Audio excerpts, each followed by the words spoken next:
Zamislite na trenutak da ste prisutni u jednom od najuzbudljivijih i najtajanstvenijih trenutaka ljudske istorije.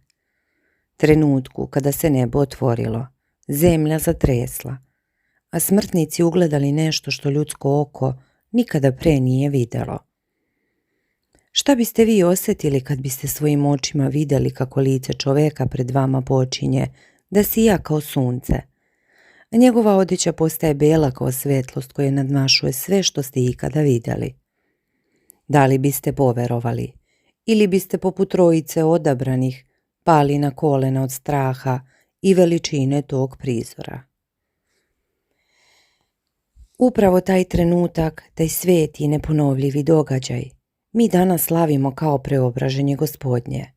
Ali da li ste znali da pored ovog veličanstvenog duhovnog događaja postoje verovanja koje kažu da se na ovaj dan preobražava čitava priroda, da se list u gori i kamen u vodi menjaju i da postoje stroge zabrane za koje su naši stari verovali da mogu da vam obeleže cijelu narednu godinu. Ove godine praznik pada u sredu, tačnije 19. avgusta 2026. godine, i vekovima je praćen brojnim običajima i verovanjima o kojima ćemo danas pričati. A vi, dragi gledaoci, da li ste čuli za verovanje da na današnji dan nikako ne smete spavati preko dana? Ostavite nam odgovor u komentaru. Lajkujte video ako želite da čujete zašto je to toliko važno. I podelite ga sa nekim ko bi trebalo da zna šta se sve krije iza ovog velikog praznika. Hajde da zaronimo zajedno dubinu tajni preobraženja. Praznik preobraženja Gospodnjeg jedan je od 12 najvećih Hristovih praznika u pravoslavlju, a u crkvenom kalendaru upisan je crvenim slovom, što ga svrstava u sam vrh najvažnijih datuma u godini. Srpska pravoslavna crkva i njeni vernici slave ga svake godine 19. avgusta. A ono što je posebno zanimljivo jeste da je ovo nepokretni praznik, što znači da se uvek slavi na isti datum, bez obzira na to koji dan u nedelji pada. Da bismo razumeli zašto je ovaj dan toliko važan, moramo se vratiti u trenutak koji je obeležio sam nastanak ovog praznika. Prema hrišćanskom predanju jednog dana, tačnije 3. godine svoje propovedi na zemlji, Isus Hristos je govorio o svojim učenicima, o stradanju koje ga čeka, ali i o slavi koja će uslediti posle razapinjanja. Želeći da im pokaže svoju božansku slavu i da ih ohrabri pred nadolazeća iskušenja, Isus je poveo sa sobom trojicu odabranih i najljubljenijih apostola, Petra, Jakova i Jovana. Popeli su se na goru Tavor koja se uzdiže u Galileji i tu se dogodilo čudo. Dok se Isus molio na vrhu planine, dogodilo se nešto neverovatno. Njegovo lice se izmenilo i zasijalo je kao sunce, a njegova odeća postala je sjajna, bela kao svetlost, poput snega. Ovo je bio prvi put da se Hristova božanska priroda učinila vidljivom pred ljudskim očima. Ali to nije bilo sve. Odjednom pored Isusa su se pojavila još 2 velikana starozavetne istorije, prorok Mojsije i prorok Ilija. Oni su razgovarali sa Gospodom o njegovoj smrti koju će pretrpeti u Jerusalimu. Zamislite tu scenu. Mojsije koji je doneo zakon i Ilija, najveći među prorocima, stoje pored Hrista i razgovaraju o planu spašenja celog čovečanstva. Apostol Petar, očaran prizorom, nije mogao da ćuti pa je uzviknuo: Gospode, dobro nam je ovde biti, ako hoćeš da načinimo ovde 3 sjenice. Tebi jednu i Mojsiju jednu i jednu Iliji. Dok je Petar još govorio, oblak svetlosti ih je obavio. Iz oblaka se začuo glas Boga Oca koji je rekao: Ovo je sin moj ljubljeni, koji je po mojoj volji, njega slušajte. Ovaj potresni prizor je toliko uplašio apostole da su pali licem na zemlju i nisu se micali, sve dok im Gospod nije prišao, dodirnuo ih i rekao: Ustanite i ne bojte se. Ali zašto Isus poveo baš njih trojicu, a ne sve apostole? Predanje kaže da Juda, koji će ga kasnije izdati, nije bio dostojan da vidi božansku slavu učitelja. Također, Isus nije htio da Judu ostavi samog pod gorom, kako izdajnik ne bi mogao da opravda svoje izdajstvo tvrdnjom da je zapostavljen. Postavlja se i pitanje zašto se Hristos preobrazio na gori, a ne u dolini. Odgovor leži u simbolici. Penjanje na visinu zahteva trud, a visina predstavlja visinu naših misli, odnosno težnju ka Bogu. Gore se penjemo da bismo se uzdigli iznad svakodnevnih briga i približili nebu. Još jedno zanimljivo pitanje zašto se preobraženje dogodilo noću. Noć je naime podesnija za molitvu i bogomislija nego dan, jer tama krije zemaljsku lepotu i omogućava nam da se usredsredimo na nebeske stvari, poput sjaja zvezdanog neba. A zašto su se pojavili baš Mojsije i Ilija? Njihovo prisustvo imalo je zadatak da razbije jevrejsku zabludu, da je Hristos samo neki od proroka. Njih dvojica predstavljaju zakon, Mojsije i proroke Ilija, svedočeći da je Isus Hristos onaj kome su zakoni proroci svedočili. Ovaj događaj na gori Tavor ima ogroman značaj za hrišćanski svet. Za pravoslavne vernike smisao života je vera u vaskrsenju. Hristos je na Tavoru prvi put objavio tajnu svog vaskrsenja svojim učenicima, pozvavši ih da budu svedoci njegove slave pre stradanja na Golgoti. Preobraženje je svojevrsni predokus nebeske slave, potvrda da smrt nije kraj i da nas nakon zemaljskog života čeka večni život u svetlosti Božjoj.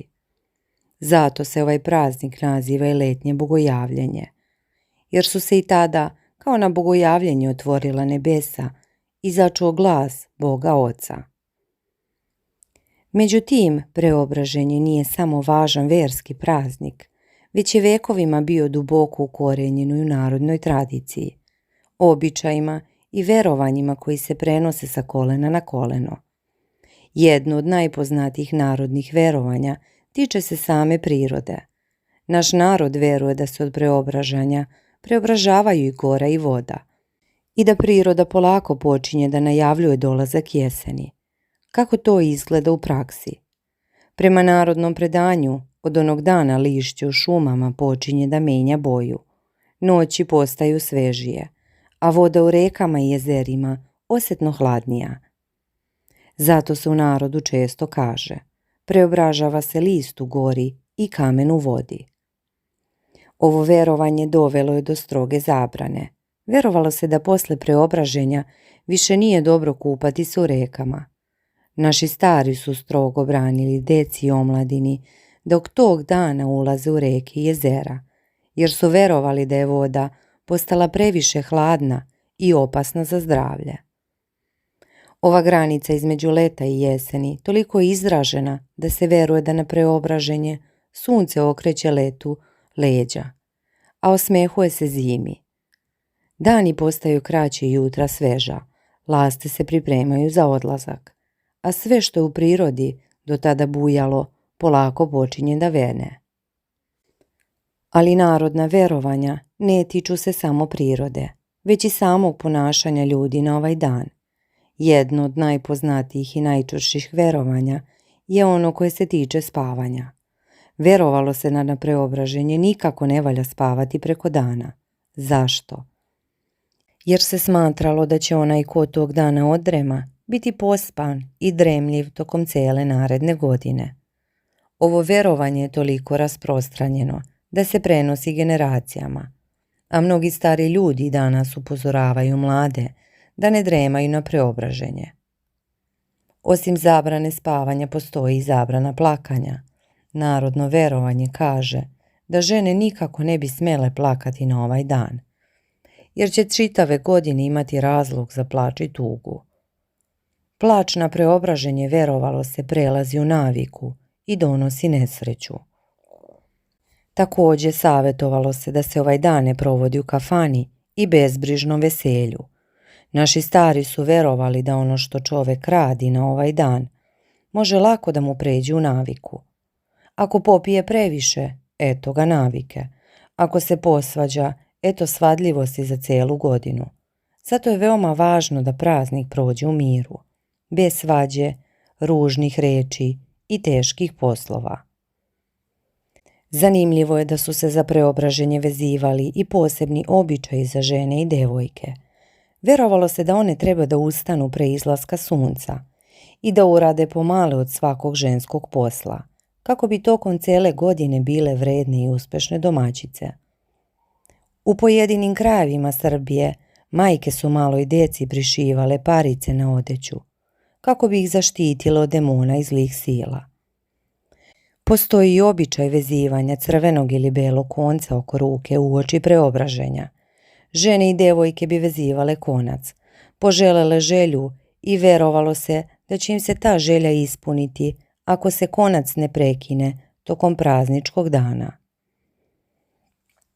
Naravno, kada govorimo o preobraženju ne smemo zaboraviti ni prazničku trpezu.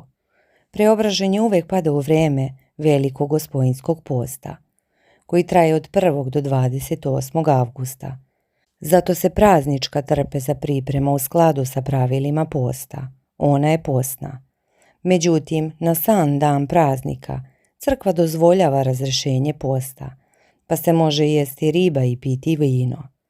Ali ono po čemu je preobraženje posebno poznato jeste običaj koji se tiče grožđa.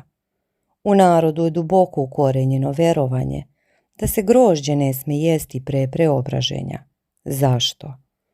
Zato što se tek posle ovog praznika ono preobrati u zrelo. Na sam dan preobraženja vernici donose grožđe u crkvu na osvešćenje. Na kraju svete liturgije sveštenik osvešćuje grožđe i deli ga narodu. To je čin zahvalnosti Bogu na plodovima koje nam zemlja daje. Tek nakon što je grožđe osvećeno u crkvi, ono se prvi put jede i deli ukućanima. U krajevima gdje nema grožđa, na osvećenje se donosi drugo voće. U pojedinim delovima Srbije na ovaj dan su se brali i lešnici, koji su se potom čuvali cele godine jer im je narod pripisivao lekovitu moć. Važno je istaći da su sva ova brojna narodna verovanja, zabrane i običaji, od zabranje spavanja preko plakanja do kupanja u rekama i jezerima, upravo to, narodna verovanja i običaji, a ne crkvene zabrane. Crkva ne zabranjuje spavanje, niti plakanje na ovaj dan. Ono što crkva ističe jeste duboka duhovna poruka praznika. Preobraženje je poziv na unutrašnje osvetljenje, na duhovnu promenu i na to da mi sami preobrazimo svoje živote, da se okrenemo veri, molitvi i težimo da budemo bolji ljudi. Kao što se Isus preobrazio na gori Tavor, tako i svaki čovjek pozvan da se duhovno preobražava, da ostavi starog čovjeka u sebi i obuče se u novog, svetlijeg i čistijeg. Upravo zato se na današnji dan u mnogim mestima održavaju vašari, a brojni pravoslavni hramovi u Srbiji posvećeni su upravo ovom prazniku. Među najpoznatijima su crkva Preobraženja u Beogradu, Pančevu, Soko Banji, Smederevskoj Palanci, ali i čuveni Preobražajski manastir u Ovčarsko-Kablarskoj klisuri, koji se naziva Srpskom Svetom Gorom.